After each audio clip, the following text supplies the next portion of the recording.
I spent months trying to stick to a hobby I didn't even like. Every night, same thing. Open YouTube, watch a tutorial, feel like this time it's different. It never was. I wasn't trying to learn guitar, drawing, cooking, or journaling.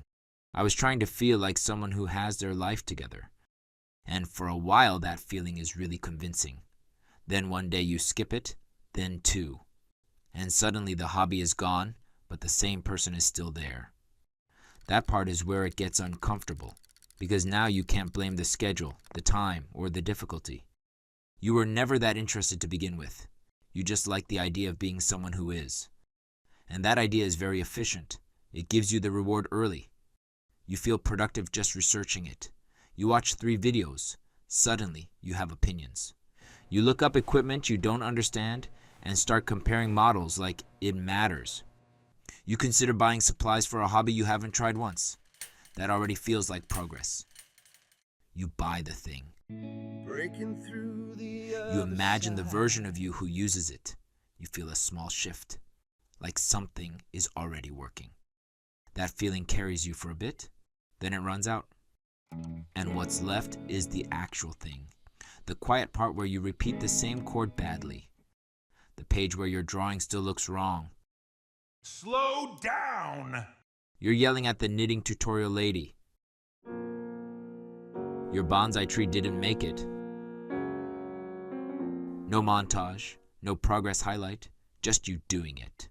That's usually where the hobby ends. You start skipping, then avoiding, then slightly resenting the thing sitting in the corner. So you move to the next thing that looks like it might finally stick. New plan, new version of you, same pattern.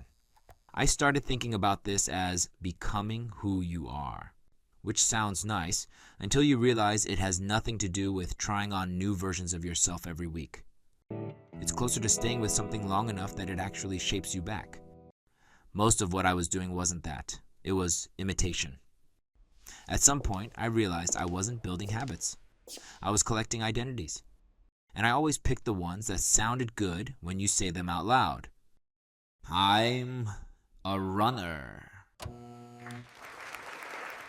The problem is, they only sound good at the beginning. After that, they start asking for time, repetition, attention. Things that feel very different from the version you imagined. So now I have a small rule.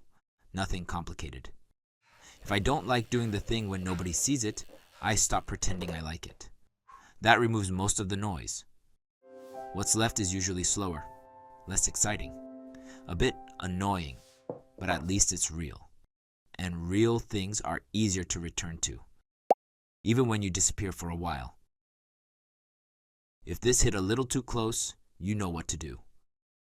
Like the video before you order a ukulele at 2 a.m.